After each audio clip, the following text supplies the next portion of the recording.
Good day, everyone. My name is Diesen, and I'm joined today by Alexander Mercouris. And joining us from Ryazan Oblast in Russia is the former foreign minister of Austria, Karin Kneissl. And I guess as a background for our viewer, Karin Kneissl belongs to, a previous generation of diplomats from a time when diplomacy entailed to speak with your counterparts. That is, gain some mutual understanding and look at ways for living peacefully on our shared European continent. And when Kneissl served as the foreign minister of Austria, she even invited President Putin to her wedding, and it's very well known in Europe that they danced together, something which should have been seen as a great diplomatic moment, but instead created an uproar in Europe. So I guess largely due to the fear that showing respect to our counterpart risks legitimizing them, which is a big no-no these days in the game of narrative control. And anyways, Karin Kneissl was eventually chased out of Austria and now works in Russia on topics such as sanctions, countering sanctions. And I personally find this extremely interesting as the efforts, not just in Russia, but China and other places around the world to counter sanctions really intensifies this push away from the Western-centric international economic and financial system. And it also lays the foundation for the new multipolar system. But anyways, before we get to these issues, I was hoping that the two of you could maybe share your perspectives on what's happening in Europe. And I apologize for opening with such an open and big question, but how are you interpreting the panic in Europe now? Is it the military defeat of NATO in Ukraine? Is it economic decline in Europe? Is it fragmentation of the West? Political instability in Europe? Geopolitical insignificance of Europe? How can we make sense of everything that's happening so very, very fast at the moment? Good afternoon, Professor Diesen. Good afternoon, Alexander Mercouris. Thank you very much for inviting me again. And thank you for this very nice introduction. You nailed it. And there we are. My first thoughts on your question, the following. There has been this alternativloses Denken, as we would say in German. There is no alternative. TINA, we know it from Margaret Thatcher, this acronym. There is no alternative. There's only one option. And this we have heard from Chancellor Merkel, for instance, when it came to the Euro savings scheme. There is no alternative to the Euro, which is nonsense. And now it looks as if there were no alternative to going to war, to defeating Russia on the battlefield instead of talking to each other.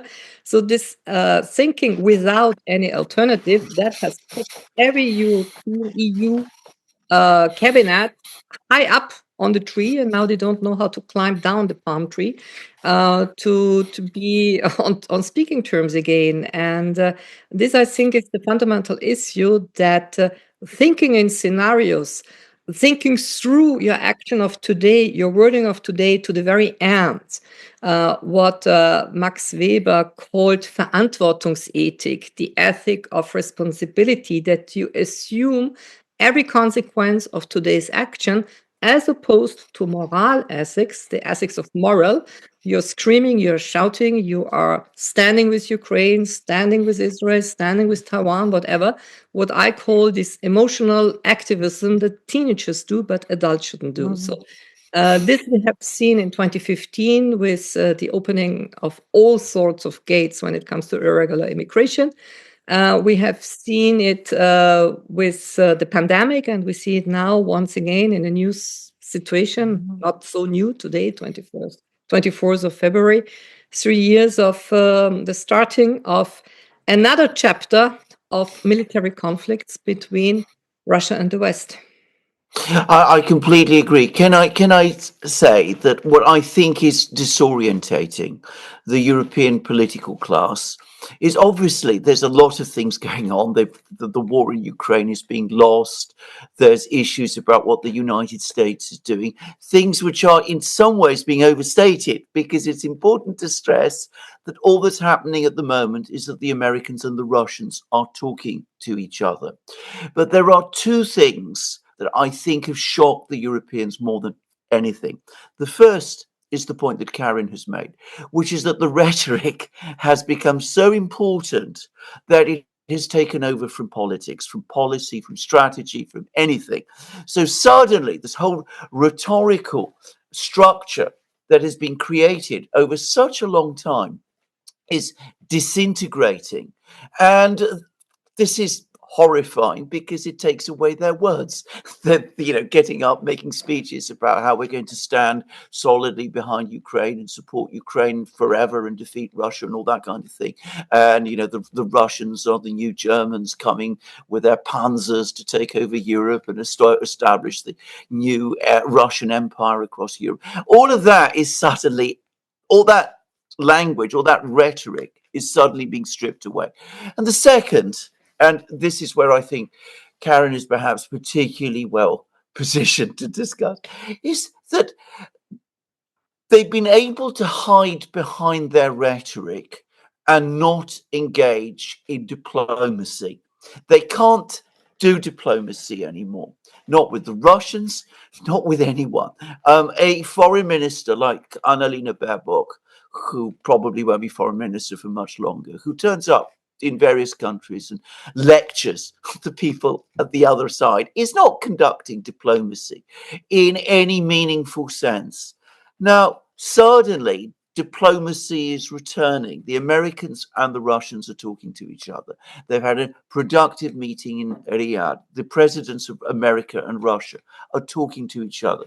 And the Europeans, who have allowed their skills and their traditions of diplomacy, which, of course, they were instrumental in creating in the first place. All of the ideas about diplomacy that we know in the modern world were developed originally in Europe.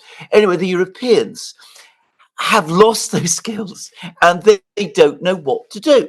And we see that with how Britain and France, two of the great traditional diplomatic powers of Europe, are responding to these latest events. They are not there complaining angrily that they've been excluded from the discussions between the Americans and the Russians.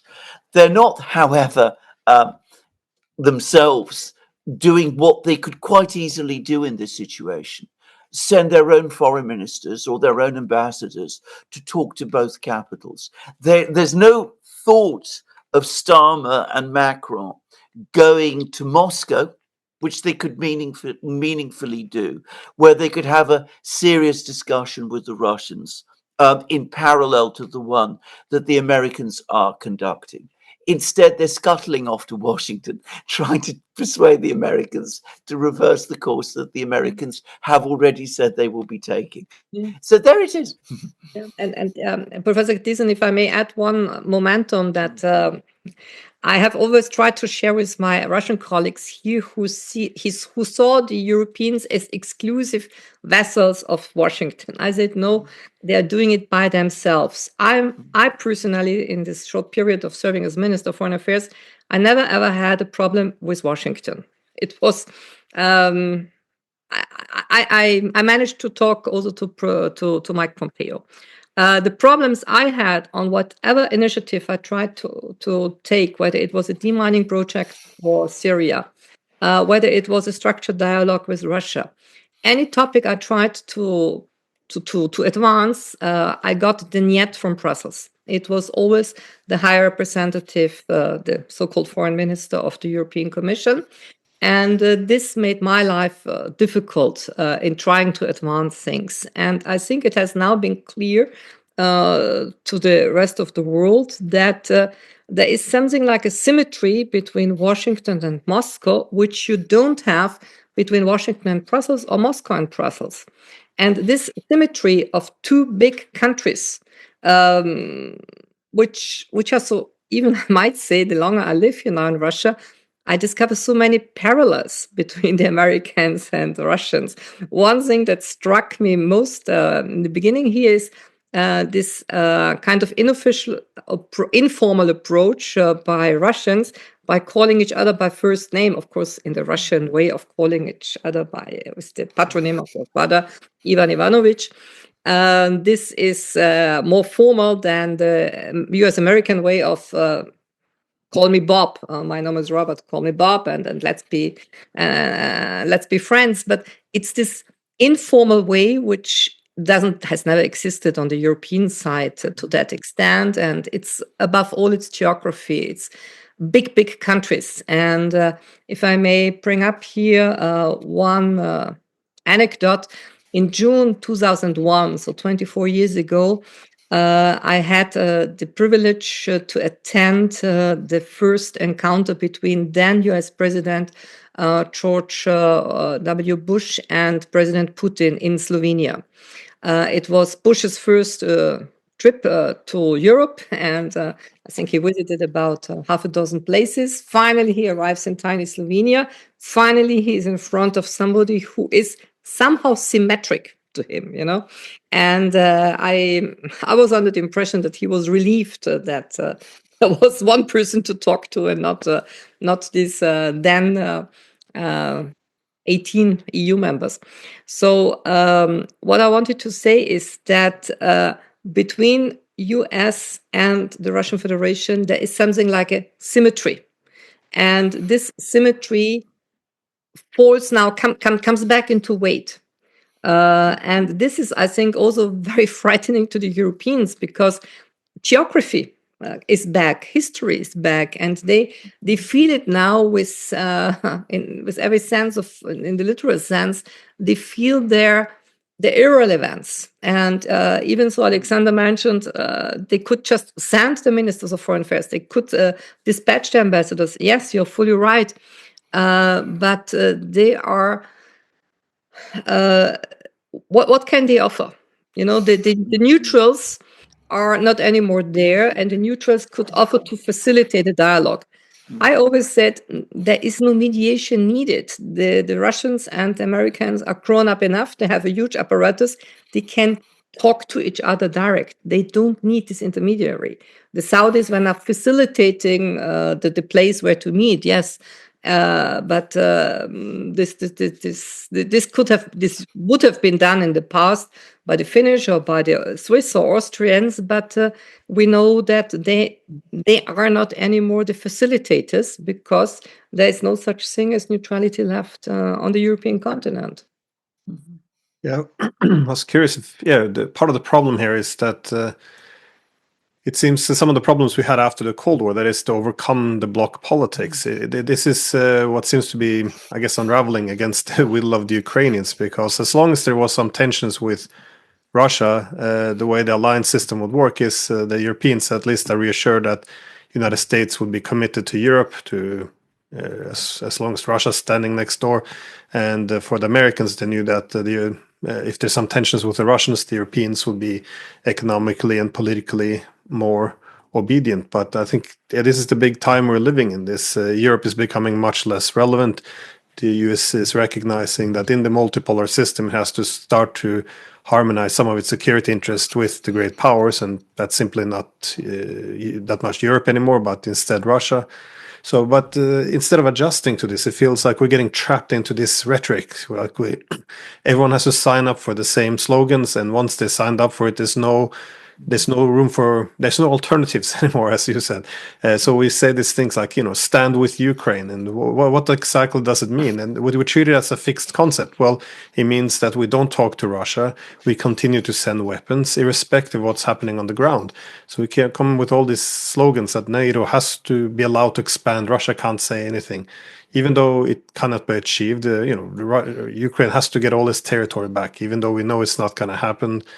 And often this standing by the Ukrainians, it often translates into these ideas that, even as most Ukrainians now want to start to have peace negotiations, even willing to give up territory to get peace, the EU still considers this to be a betrayal of Ukraine, that this is something which is unacceptable, something we can't even discuss. And indeed, standing with Ukraine, we can't even speak to the Russians. No. Sit down, have basic diplomacy, because mere diplomacy now is also seen as a betrayal. And I think this is where the narratives are conflicting with reality, because I just saw Alexei Arestovich, the former advisor to Zelensky, who's now, by the way, a candidate for presidency. At least that's how he labels himself. He's now pointing out that the Europeans are the ones trying to sabotage peace, that the Americans and Russians are trying to push for a peace agreement while the Europeans are getting in the way, and they don't have any alternatives. indeed, I just saw a headline by the Danish prime minister saying that war might be better than peace in Ukraine. It's like, yeah, but what does this have to? This it's no longer in the benefit of the Ukrainians. And as we just saw now, the German election pass by. I saw the same debates there, which was, we have to send 700 billion euros to Ukraine.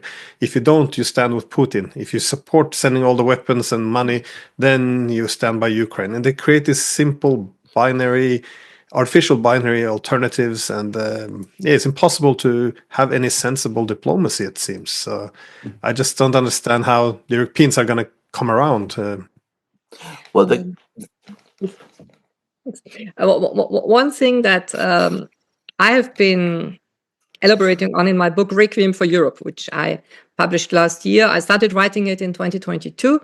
And for the first time in my life, I had the title of the book before I had started the book. Usually, you know, when you write a book, sometimes you find the title only at the very end before going to print. And in that case, I really had the title in the back of my mind from day one, Requiem for Europe, because for me, it was clear that in 2022, Europe had formally passed away.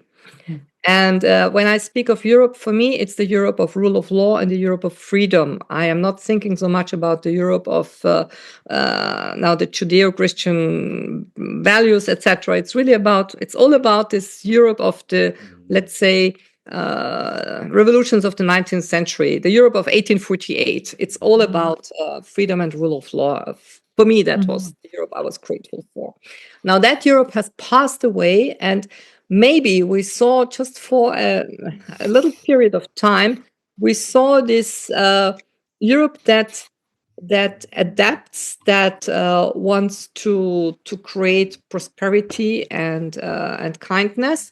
But when you go down into European history and you look in particular into the long section of inter-religious wars, Catholic, Protestants, and beyond that, you will always find the black and white thinking. And this struck me so much because we are back to this black and white thinking. And I thought for 40 years of my life that Europe was about subtle, rational thinking. But no, it's this old antagonism, East-West. 2,500 years ago, it was about the Greek city-states versus bad Persia. Here, the little wonderful market economy democracies of Delphi and Athens. And over there, the authoritarian, bad, dark Persian East. And we had seen this antagonism with the Arabs, with the Mongols, with the Ottomans. And this antagonism now is back East-West, and the West defines itself by demarcating, by distinguishing itself from bad East. And this is something that we had not in the US to the same extent. The US was created because they wanted to get away from the authoritarian Europeans. They wanted to have the churches of freedom and so on. But what we see now in Europe is going back to a very, very deeply rooted black and white thinking, and this I don't want to use an inflationary term, but it breaks down to neocolonialism, and this is what they are doing by telling the rest of the world how to behave, how to act in terms of climate change, how to follow certain rules. And when it comes to Ukraine, it is the old buffer zone in this East-West antagonism, where it's now all about where will the old and new frontiers pass, or will there be a chance to create something like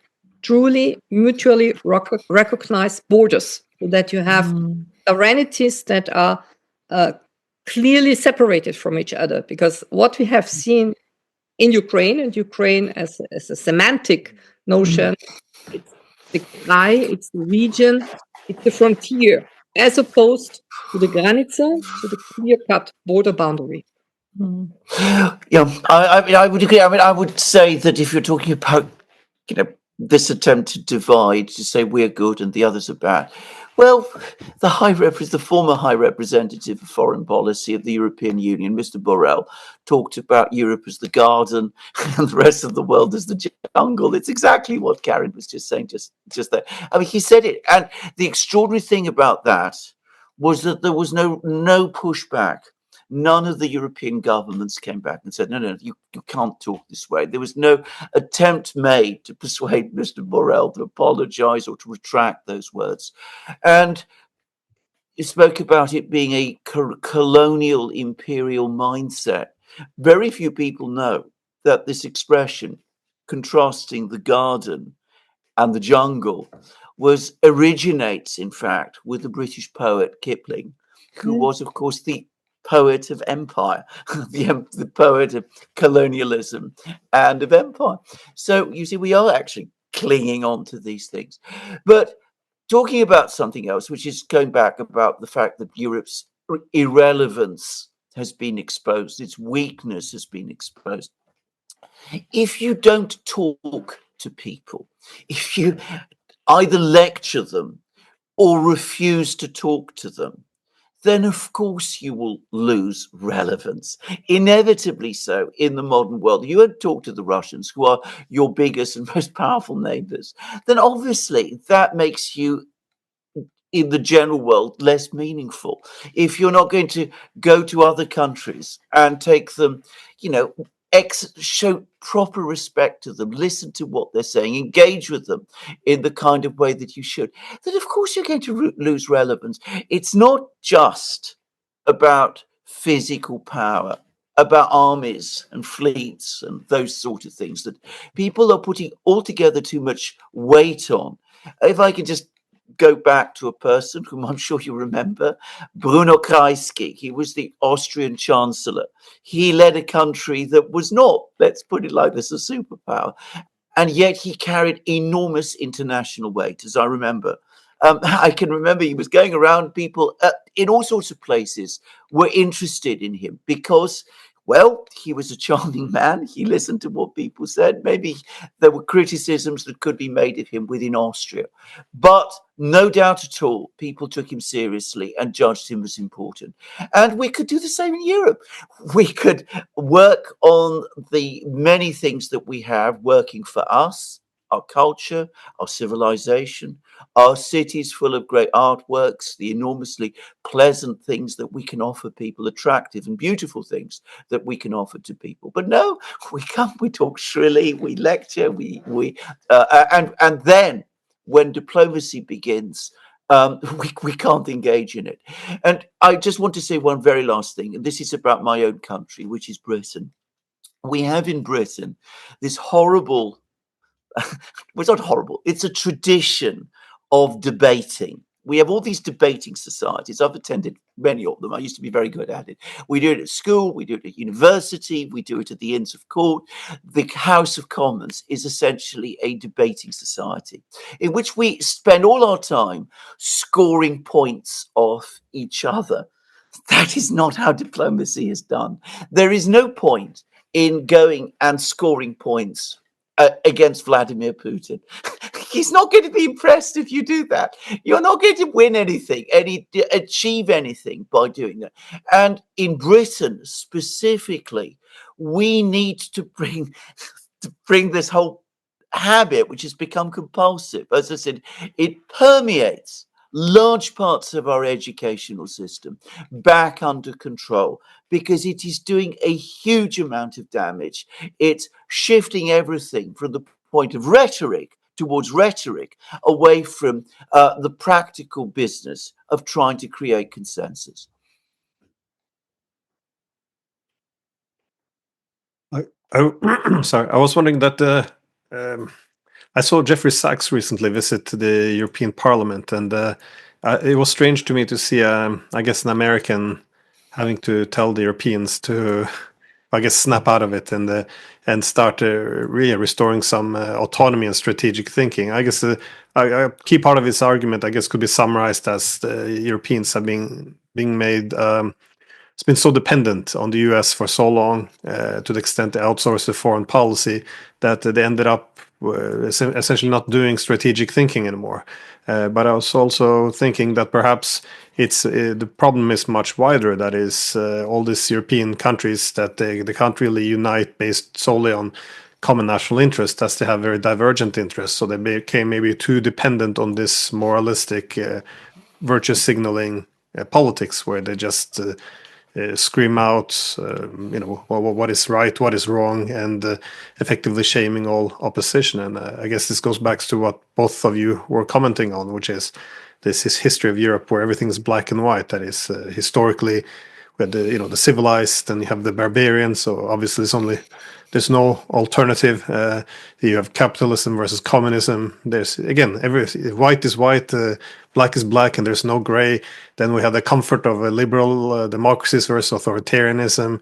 It's always good guys versus bad guys. And I guess from the 90s, when the West was unchecked, the collective hegemony seemed to be absolute. This could take the form of a benign relationship, that is between the teacher and the student, between the sovereign and the less so sovereign. And but of course, when you have now end up in a situation with conflict, it plays out more, I guess, very ugly. Because if you do believe that the world is simply good versus evil, there can never be any compromise. There can never be any understanding. It's always just defeat, where you end up in this situation where you won't talk to the other side, where you're watching these hundreds of thousands of young men perishing on the front line, and your only reaction is to send more weapons because this is the path to peace. But I'm also curious that now that we see some of these moral arguments are falling apart, is this what also leads to the, I guess, fragmentation of the West? Because suddenly we see the United States changing its entire rhetoric, and it punches a hole very clearly within Europe. And the Americans, they also suffer a little bit from the same thing. I saw Trump's top negotiator, Witkoff. He was giving an interview on CNN, and I think it was CNN, and they were going, well, how people are confused by Trump administration because the Ukrainians are obviously the good guys, the Russians are the bad guys. It looks like you're taking the side of the good guys. So this is kind of the very simple mindset which they're pushing on him, and he effectively answered, well, it's not that simple. We kind of provoked this war. We provoked the Russians to invade by threatening to expand NATO, and suddenly, with this truths coming out and recognizing the nuances, we're no longer united by these black and white moral slogans, and as a result, I feel we're seeing Europe fragment. But even as it fragments, we still have to portray as if we still have unity. It's just that we have unity in Europe, only that we have right-wing radicals like Hungary and Slovakia. I don't know why they're right-wing radicals, but essentially delegitimizing any real alternatives in order to preserve the illusion that among the sensible and normal people, we're still, all united. I just, where is this really going? Because it seems to, they don't seem to be able to reverse this. This is definitely falling apart very quickly. Yes, thank you very much, Glenn. I think we are still conducting here a luxury academic debate, because all that might be secondary in a very short range future, given the economic, let's say, abyss that the many European countries will fall into. I mean, they are sliding into it already. The last book I published in Austria in 2020 was about mobility and transition, and since I've been working a lot on oil and gas topics, I always kept an eye on what's going on in the automotive industry. And the German automotive industry is the backbone of the German economy next to its petrochemical industry. All the rest has been outsourced to steel, textile, etc. So the automotive industry has been sliding into a crisis ever since the Dieselgate, for those who don't remember, when the Germans, so to say, made a big fraud, which the US authorities discovered. And it was mismanagement by huge German car companies.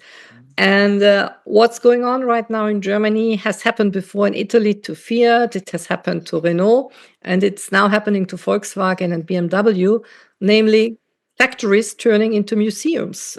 You will soon see huge production plants being closed down, and maybe people will go to Wolfsburg in Niedersachsen to visit the once upon a date biggest German car company, Volkswagen. Like you can visit today in Torino Fiat, which I didn't know it until I went there. Before World War One, was the biggest and most innovative car company on a global level. Later being taken over by Detroit. In Detroit, you also have a car museum. But what I want to say is that the essence of European industry is going away. Deindustrialization, when I used it in articles in 2022, I was attacked for doing, of course, Russian propaganda. Now this term is used by everybody. It's used by the people who had the chambers of industry. So the deindustrialization in combination with a welfare state that is not anymore affordable, with a middle class that is losing its power of purchasing, the migration issue of ending up in a society that is incohesive, where uncertainty is the name of the game. All that, I think that our debate about where will Europe diplomatically, geopolitically stand in 2-3 years, it might really be a little bit academic, because I fear that Europe is going into a dramatic socio-economic situation. And here, add to this also the black market of weapons, small caliber weaponry in Ukraine. A lot of people have been talking about it, maybe you also in your program previously, but this is something that is not at all taken note of by most EU capitals. But the daily violence that we see will only be worsened by this black market of weapons. I've seen it with Bosnia and Serbia in the 1990s, and it could still be somehow under control, but organized crime worsened when with all those people who came back from the war in the Balkans. Now with those coming back, all those mercenaries, all those weapon dealers coming out of Ukraine, this will add to a drama that is already taking place in the European Union. So deindustrialization, daily violence, and add to that uncontrolled transfer of arms. So I fear that in 2-3 years, we won't speak about where does Europeans geopolitical stand, what kind of relevance or irrelevance. I think we will have a very gloomy scenario in Europe just around the corner. It's not a very positive no, but you probably not a great look for, but it does appear to be going in that direction, which is, I guess, why I find it also a bit strange, the actual discourse which is being had, because at the moment now the EU, they're talking about how to become a great geopolitical actor, militarized actor, and the Germans now, of course, after the election, talking about the big three, the British, French, and Germans really coming together to be a force for power in the world. All of this is all this idea of building up the EU as not just a geopolitical but military actor is all happening at the time of, as you said, the industrialization and economic decline. So something doesn't really add up here. And then in the midst of all of this, they're now going to send what remains of their money to continue a war on the European continent, which will only again make Europe less economically competitive and more dependent. And I remember I made a similar argument as yourself back in 2022. I was arguing that from the first day that the sanctions would likely fail, because I had been working in Moscow. We did worked at this Greater Eurasia Initiative, where we looked at how Russia was diversifying its economy to make itself more not just protected from sanctions, but also in general just reorganizing its economy to the east to become less dependent on countries which, it looked like it would have some conflicts with in the future. And my basic argument was that the Russians can diversify, the Europeans cannot. And we've seen this as well with the relationship between the Americans and the Chinese. The Chinese seem to be able to diversify, the Americans do not. But again, this was where the narrative comes in again. I was immediately branded as spreading Russian propaganda, and asked, but why? What did I say that was wrong? And it's the same thing. Well, Putin is saying that the sanctions won't work. Well, EU is saying that it will, and you have to pick a side. And if you're not cheering on this narrative, that means you've chosen the wrong side. So now you're a traitor. I mean, this is the kind of really dumb, simplistic thinking we have. So not only are we broke, but we don't even have critical discussions anymore. So I just don't see how Europe can recover from this. I don't see Europe recover from it, because right now, these days, on the 2nd of March, there will be the tariffs of 25% introduced by Washington.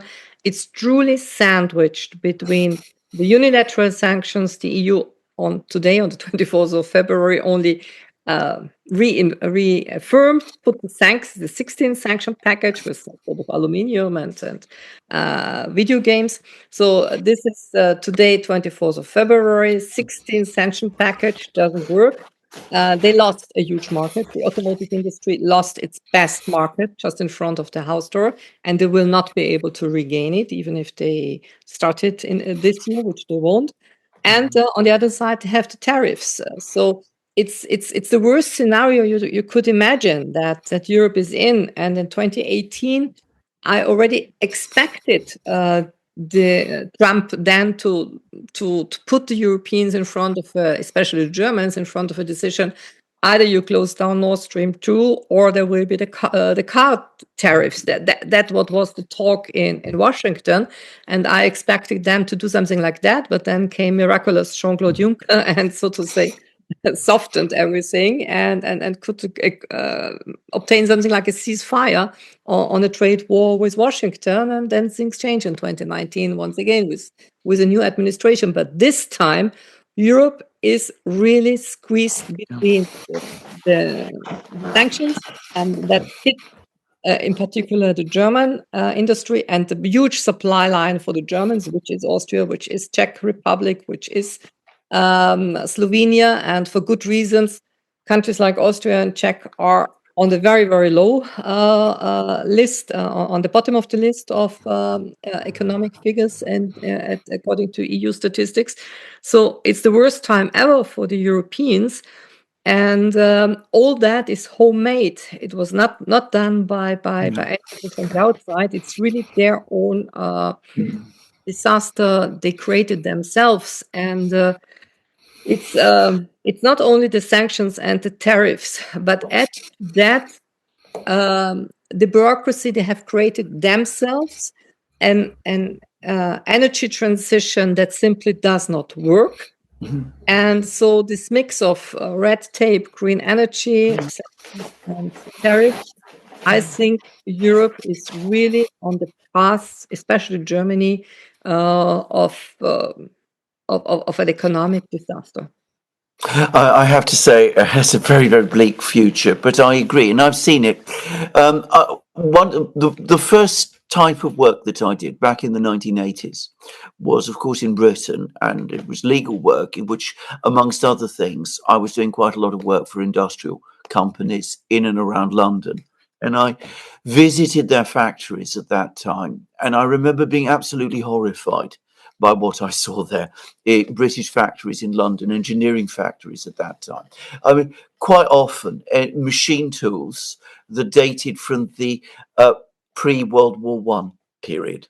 I mean, you mentioned an industrial museum. That is what it had to a great extent become. And the trouble is, when a process of deindustrialization starts and begins to gain momentum, it is very difficult to reverse it, because the economy, such as it is, starts to reorient in a completely different direction.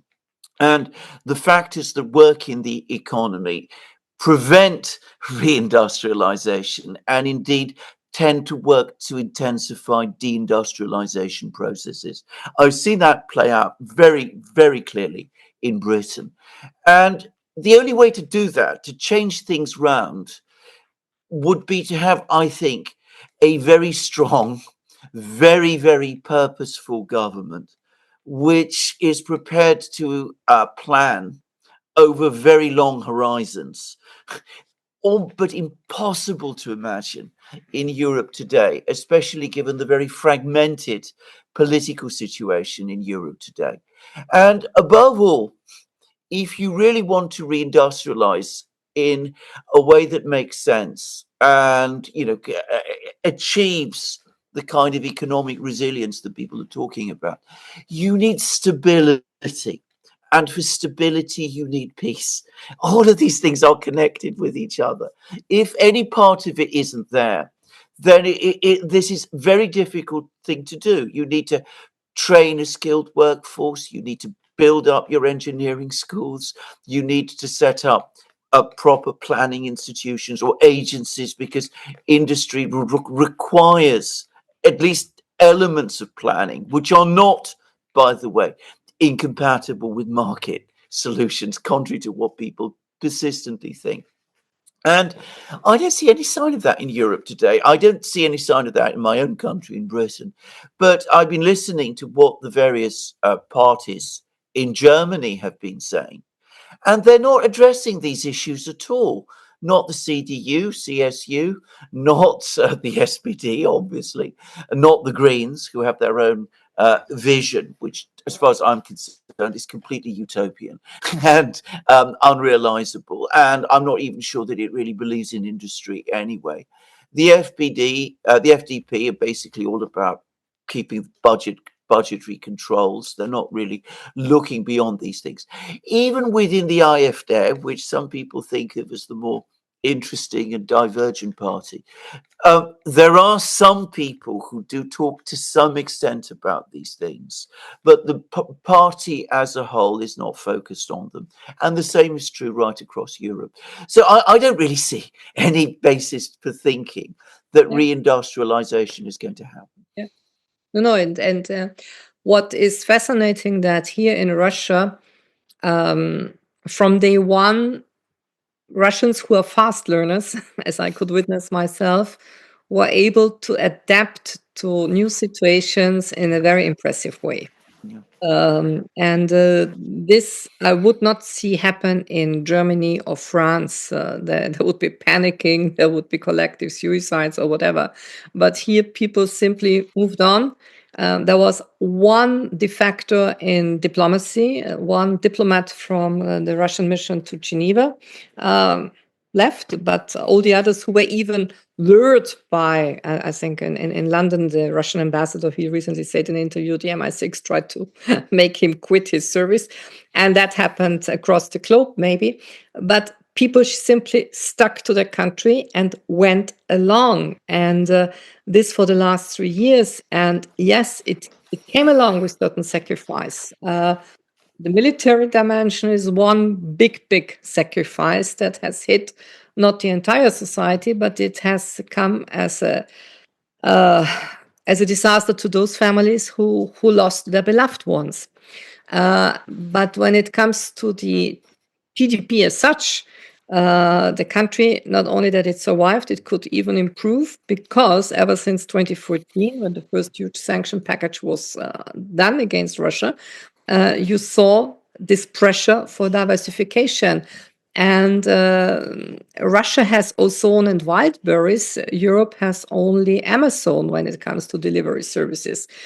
China has its own delivery services. When it comes to social networks, Russia has already its own social networks. Some of them are less popular, more popular. People would like to stay on X or Facebook or whatever.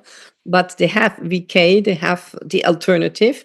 What you don't have in the EU, they are now discussing to create their alternative to X because they don't agree with Musk. So the Russians have already created over the last 15 years their plan B, from social media to industrial aspects to artificial intelligence. A lot is going on here. So they are not 100% reliant on one provider. And where they were, they tried to create parallel structures, some of them less effective and some of them more effective. But they managed. They managed through these last 3 years. And for this, I can simply say respect, amazing how people managed. And if I put myself into the shoes of the average German head of company, they would really crack. Psychologically already, they don't have the resilience to manage it, and they don't have a plan B. So here the Europeans, again, they are sandwiched in between what they themselves imposed on others and what the Americans are now imposing on themselves. And they are unhappy with what's going on in the social media. And they are unhappy with who will buy their cars, because nobody is anymore in need of German cars. This was the lesson, though, especially from the early 19th century and onwards, that industrialization was intrinsically linked to nation building. This from the US, Germany, France, they all recognized that if they had excessive dependence on the British, their access to their technologies, their industries, even the Germans could have their ports shut down anytime with the British ships, access to banks, everything would be dependent on a power which might not be friendly to them in the future. Now, I guess this has been the benefit if you're considered to be an adversary by Washington, is you maintain some resilience in your economy, as definitely China, but lesser extent Russia as well. It's been developing a very autonomous digital ecosystem, one that is more self-reliant, and this is something that has allowed them to not be sunk by the United States. I guess this is a problem in Europe. It's a strange problem to have, but given that we've had too good relations, perhaps, with the Americans over the past 8 years, too much trust, it meant we didn't really build up the same resilience. Now, of course, Europeans are very upset with Elon Musk, and they're discovering all these tech billionaires once they're on Team Trump. But when they were on Team Biden, no one seemed to care.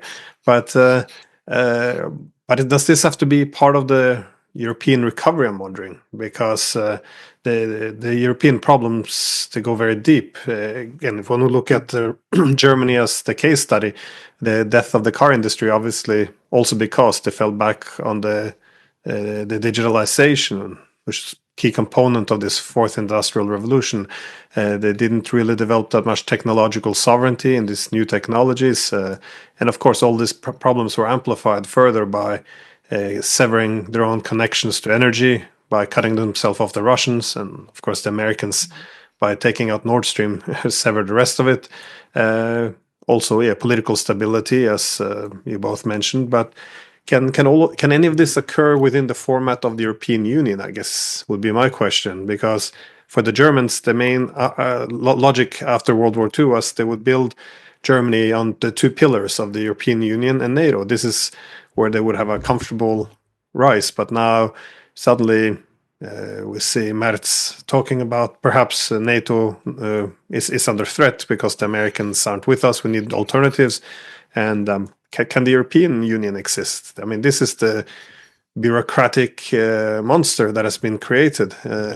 I remember in the academic literature only 20 years ago, I read books which had the title "Why the EU or Why the 21st Century Belongs to Europe," and now it seems like comedy, of course. But can this be done within the EU, or the amount kind of reforms we need entail that eventually the EU will have to go as well? Well, you see, there was so-called Lisbon Strategy 2020. I think it was designed in 2005 in Lisbon, and the bottom line of this utopia was, by the year 2020, the European Union would be the most innovative space in economic and digitalization, etc., etc. So it was 5 years ago. We know where Europe stood in 2020, where it stands today. There was no innovation done whatsoever for various reasons. And the problem that I have always had with the European Commission is their way of recruitment. It's all about political scientists. Nothing against political scientists as such, but you cannot have too many of them. There were never people with a background in natural sciences. There were never geographers. If you want to do geopolitics, invite some geographers. invite some historians. It was all about political science. It was all about people who had graduated from gender studies or some other sociological discipline, but no natural science. And add to that a figure that I like to quote because it tells everything. 9 out of 10 German stock listed companies were founded before World War One. 9 out of 10. So all the innovation, internal combustion engine, fertilizers, all the big names that you have had in Germany, they are the legacy of this amazing period of innovation between 1870s, when Bismarck created United Germany, and World War One. It became a little bit more sophisticated, but Carl Benz, Diesel, Bosch, Siemens, you name it, you have it. All those Erfindergeist of Germany, all those innovators, inventors, they they died a long time ago, and Germany could live on that legacy for a long, long time. But it doesn't work anymore, and the education system and the selection for recruitment is not meritocratic, not in Germany, where you see now all this kind of affirmative discrimination that didn't work in California. They stopped doing it a while ago, but you have it still going on in Germany, in Britain, and elsewhere. And I don't see this cure, this remedy come under the current circumstances from within the EU bureaucracy, which is full of political scientists, people who have never ever been employers themselves or who had to do any sort of innovation. So I apologize for being again a little bit gloomy, but I think that Europe was always at its best when it was really fragmented. When you had the many different how to say the little sovereign entities that were around in 18th century, where each head of a sovereign entity tried to attract the best heads, whether it was for culture, whether it was for science, literature. And there was this high spirit of competition that does not exist anymore, that stopped existing already in the United Germany of the 19th century. And I think that if Europe goes fragmented again, if there are a series of small entities, then maybe there will be more competition. I completely agree. I think one of the great changes that's happened in Europe over my lifetime is not just the centralization of Europe, which we've seen take place, but the homogenization of Europe. I mean, you go from a country town in England to a country town in France to a country town in Germany. Once upon a time, they were profoundly different from each other. Each had completely different habits and lifestyles, and they're all European, by the way. They were all completely European, but they were nonetheless different, and each produced amazing things in their own different ways. Now they are starting to look incredibly alike. Even the cuisine, if you go in French country towns, tastes very much the same as what you would find in in country towns in England. It's all the sort of same sort of bistro type things. Just saying, that's a small thing, but I completely agree. It is this enormous drive that we have seen over the last 30 years, especially to centralize, has come with an awful lot of homogenization. Very little in the way of the kind of industrial planning that we were discussing before, because that doesn't seem to be something that the people in Brussels really understand or are very interested in at the end of the day. So we're getting the worst of both worlds. We are losing that competitiveness that used to come from our diversity. The diversity that existed within Europe, so that you had the Germans doing one thing, French doing something else, the Austrians doing something, because Austria was different from Germany in many ways. All of these, the Scandinavians, they were doing their things in their own sort of ways. Very difficult to imagine companies like Volvo, which was so Swedish, that nonetheless achieved so much, or Fiat, come to that, emerging from the Europe that we have now. So we've lost that, and at the same time we have a kind of sameness which is unpleasant without the kind of industrial, if you like, technological, technocratic, centralized, purposeful direction that the Americans can still do up to a certain point, and the Russians are certainly able to do, and the Chinese do to a very great level. We've got into the worst of all worlds, and it's very difficult to see how we're ever going to get out of this. What I would say is that which is not sustainable cannot be sustained. There will come a point when this structure will fail. We will perhaps at that point, as Europeans, have to re-engage with each other and with the rest of the world. The problem is what happens until between now and when we reach that point. A very, very difficult time.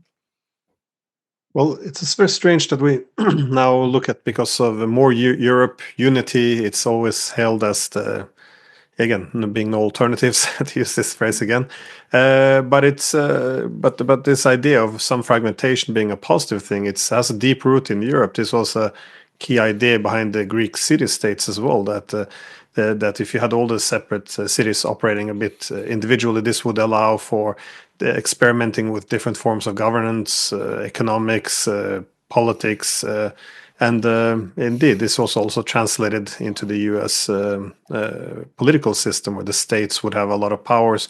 So they would try out different ideas, different economic models, and effectively compete with each other to stay vibrant, to stay resilient. And as opposed to when you centralize excessively and it begins to stagnate and you take some of this energy out of it, people often get things, I think, on the head. They put things on this head by suggesting that, well, in the West it is decentralized, and we often contrast ourselves with the Chinese. But in China, they actually do have a very decentralized economy where there's a lot of local governance. The economic regions can compete with each other, and I don't see this to the same extent in Europe anymore.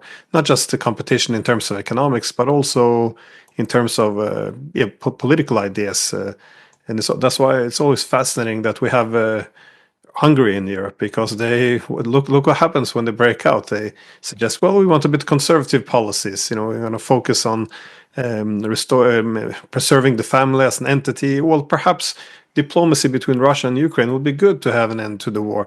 And they're saying all these things which they're not allowed to, and they immediately get punished. And you see how stifling, I guess, this centralization really is.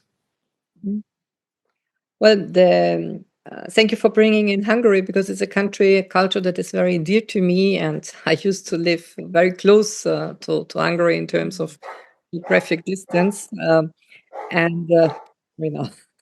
One dog just joined me here on the sofa.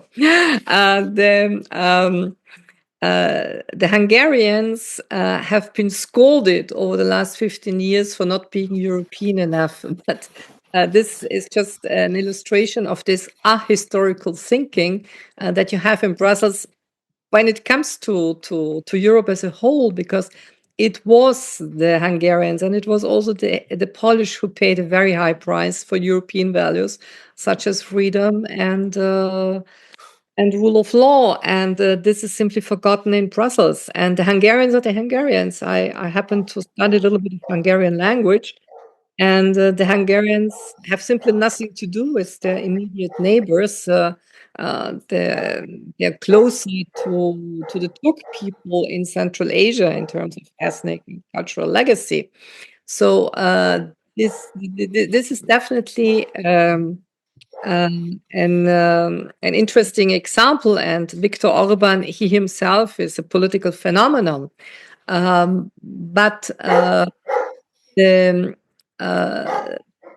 that what Alexander mentioned about homogenization, we have seen it with agriculture, we have seen it with education, with the Bologna process, and here certain countries try to step out. I would say the country that within the EU tries and manages maybe to step out is France, because they have always tried to keep their agricultural topics apart, and their cinema production and so on. And here in the Russian Federation, where in 2003 they joined Bologna process and they joined this dual system of bachelor and master, now you have a total switchback. So as of next year, 1st of January 2026, there will be only one certificate. You will not anymore have a bachelor and master program, but only one certificate for law, for engineering, whatever. And I've been involved in some of these roundtables, all under the heading of academic sovereignty, and I subscribe to it because the overall idea behind it is to create again something like excellence, something like uniqueness in certain topics, and we will see this cycle of history from globalization going back to regionalization to local to historic roots, whatever. We have seen it in Yugoslavia with ethno-tribal ideas in the worst, but it can also go for better. And here I do hope that there will be again something like an original, humanistic, and well-based thinking. But for that you need heads and you need backbone. So it takes courage, and Orban has definitely courage. When he made his speech in June 1989, scolding the Soviet Union, nobody knew in which way 1989 would end. It could have also ended in different ways. So he definitely is a courageous man. But he's not pro-Russian, certainly not. Otherwise, he could have voted against the sanctions a long time ago. And for Europe, it needs people with a backbone, and they cannot do it themselves. You need something like a popular support, and you need an administrative apparatus that goes along with it. What Trump is doing right now by kicking out so many parts of civil servants, my first thought when I saw the figures and this activity, it reminded me a little bit. I don't want to be to make any analogy, but with Mao's Cultural Revolution, it's like you really kick out the existing civil service and you create something new. And this is definitely needed in Brussels. It's needed in each and every EU state. I just finished one final point from me, which is that I was actually in Hungary a few weeks ago, back in November, and the thing that struck me, I'd never been there before, first time ever, and I was in Budapest, and I said this to the many Hungarian people, mostly officials that I met. It reminded me very, very much of the Europe that was. It still retains a lot of that, uniqueness, that particular character. It's an intensely European place. Hungary is as European as anywhere, but it insists on its own personality, its own identity, its own way of managing things, and its politics, its whole way of operating. As I said, it took me back to another time, a time which I remember when other European states were like that. And so many of the things that you heard people say in Hungary about how things should be done, how they should be managed, once upon a time elsewhere in Europe, they wouldn't have been particularly controversial. People would have taken them quite calmly because they were part of the accepted language of political discussion and debate. So it was very, very interesting to go back to the Hungary of that time. And again, and coming back to the point that each of you were making, the interesting thing about Hungary was that it's a relatively small country, but the various departments and the ministries and all of that, as a result, they know their economy and their society and the workforce and all of those things extremely well. And they build on that. So there isn't this sense that you don't have this kind of connection with the grassroots of your society that you so often find across Europe nowadays. So, when they develop particular industries, when they work in agriculture, they develop agriculture, they develop their energy system, they know how to do it in a way that is specifically Hungary specific and plays to their strengths. That you also used to get in the little German states that Karin was talking about. The government there would be very, very close to the people of the community that it governed. That was the strength that Europe used to have, and it's the strength that we've thrown away. Yeah, had a lunch actually last week with the Hungarian ambassador in this country, and it reminded me a bit of when I visited the central bank there as well, which is this, very. I don't know why it's labeled far right now. It used to be the classical European, I guess. And this is also, Orban also lately gave an interview, I think it was to Tucker Carlson, about Hungary's position in the world. And because when they don't fall in line with the EU, they're said to be, as Karin said, pro-Russian, whatever that might mean. But he was pointing out, I'm pro-Hungarian. But throughout our history, we had the Turks, the Germans, the Russians on all sides. We've been crushed every now and then. And he revisited a meeting with Putin where they effectively said, we have some bad history between us. Let's just, let's leave it in the history books, and at least we can have good relations between each other, do some trade, have predictable political relations. And Orban pointed out that the Russians have done what they promised, and was why throw this out?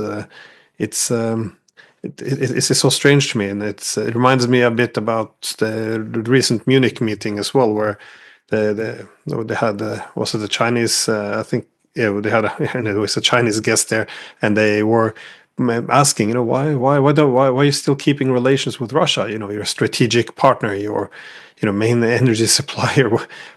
And he had to explain himself. For me, this is so very, very strange. Again, no one explained to Orban why severing relations with Russia would be good for Hungarian security, why it would be good for Ukraine, for that sake, why it would be good for stability, economics, trade. So I never see any arguments, and this is where we go, I guess, full circle back to this good versus evil thing. It's only follow the line of the European Union, and then you're on the good side. Or if you don't, then you're anti-European, you're pro-Russian, and all these labels which we never really clearly define. But it all effectively goes down to saying, you're supporting the wrong team. But it's no, I think. The reason I brought up Orban is because I thought as Europe goes into deep trouble, we have to find some way to navigate out of this mess we made. And perhaps the Hungary, which has developed, is not such a bad model for Europe. Something, we don't have to emulate it. We can still have some differences, but at least appreciate what they're trying to do differently. Anyways, before we wrap this up, any final words from you, Karin? Europe will resurrect, but it will take a while. I mean, Europe has been considered that at various instances in its history. First question, of course, one should ask is, where is Europe?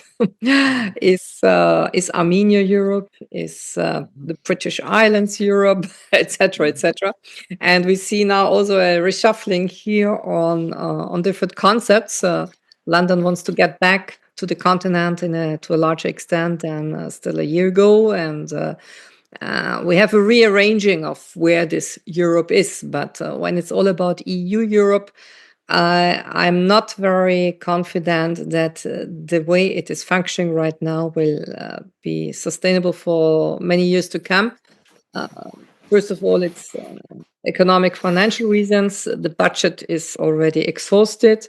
They are working on some sort of urgency measures to keep the budget going.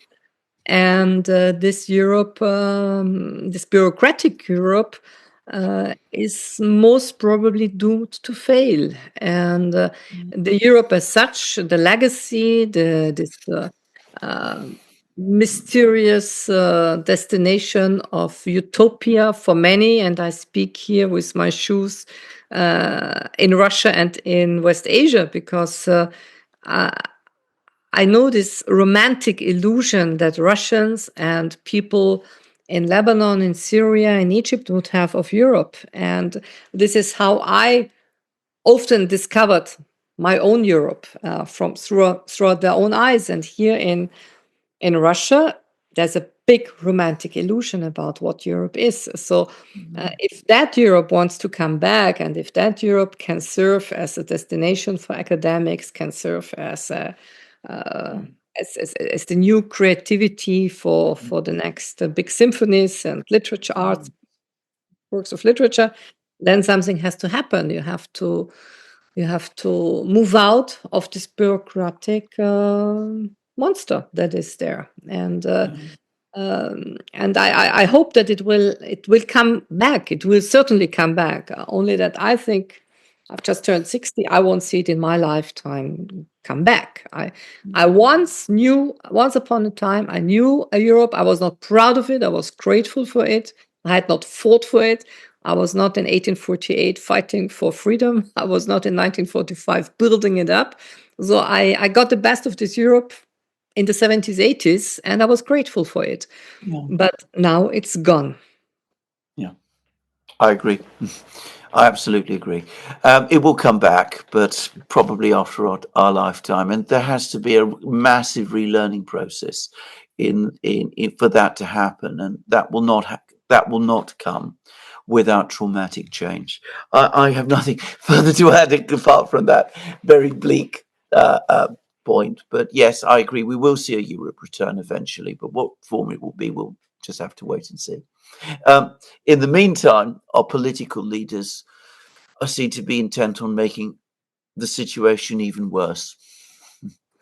Well, I guess discussing the future of Europe, especially EU-centric Europe, in this specific time in history, I think finishing on a very gloomy note is quite appropriate. So thank you, Karin. Thank you, Alexander. I very much appreciate being so generous with your time. Thank you.